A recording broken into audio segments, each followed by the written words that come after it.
The fastest way to ensure your film never finds an audience is to say it's for everyone. I'm Yamoria Wright. This is the Producer's Blueprint. Let's get into it.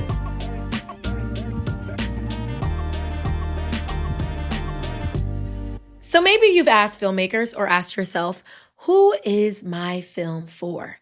And you're like, it's for everyone. It's universal.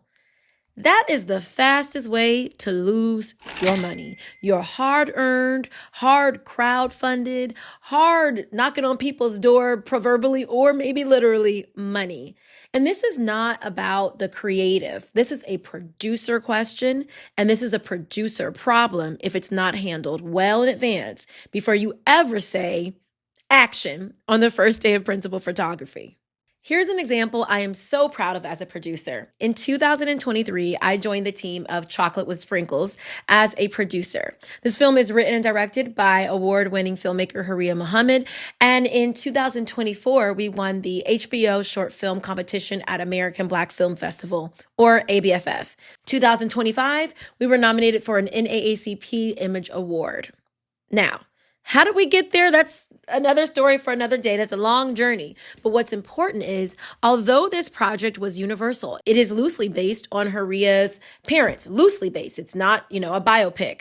However, even though the project resonated with so many people internationally, it is the specificity that carried the project in the very beginning.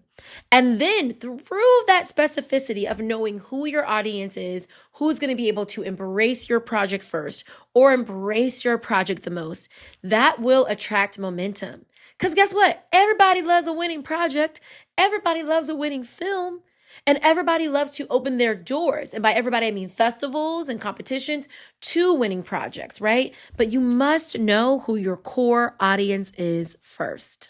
Okay, so the producer's mindset works in 3 ways. There are 3 things I want you as a producer to consider. I've got them written down right here. So, number 1, I want you to think about who's going to recognize themselves in your project, right? Who is going to recognize themselves in this story immediately? Number 2, I want you to think, where do those people already gather? Where are they? Like, you want to meet them where they're at. Make it easy for them, okay? Number 3, what is the emotional experience that you want them to feel, right? After the film is completed, what is it that you want them to feel after the film, after the credits roll, right? While the credits are rolling, what are you leaving them with? So we're going to narrow this down even more. I'm going to get even more granular. So first, we said, who is this film for? Who specifically is this film for? It's not everyone who loves good stories. It just is not possible. You need to know what communities will recognize themselves in your story first or primarily. Now that, of course, we're, people, we are not monolithic. So that can be multiple communities, but there still needs to be specificity and themes in your story that literally support that.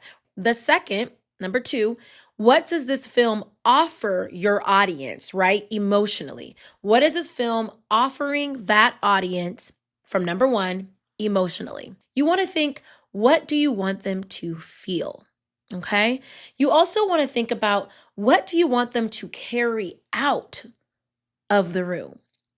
One of the most beautiful things that I can say happened with Chocolate with Sprinkles, there were major flight delays. ABFF in 2024 was in mid-June, right before, it was leading up to Father's Day weekend, and massive storms in Florida. And so landing was improbable at the time where my plane was set to land. And so I missed the premiere. I was devastated. It was opening night, but I was there for everything else. And what was amazing is the next day and the days to follow at the festival, when people were like, oh, what's your project? Oh, I'm one of the producers of Chocolate with Sprinkles. It was amazing how much that film resonated with people. Oh, because they left the theater feeling something. It wasn't just credits are rolling.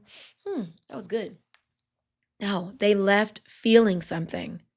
They left with something. And that, even if it's a comedy, it doesn't matter what genre your film is, what are people leaving with, right? We're here to give more than we take. What are you giving them? Number 3, Where does this audience already discover stories like yours? Okay, where are they already? Literally, where are they? What festivals are they already attending? You need to be able to name those festivals, name the platforms, name the social media platforms as well, name the communities.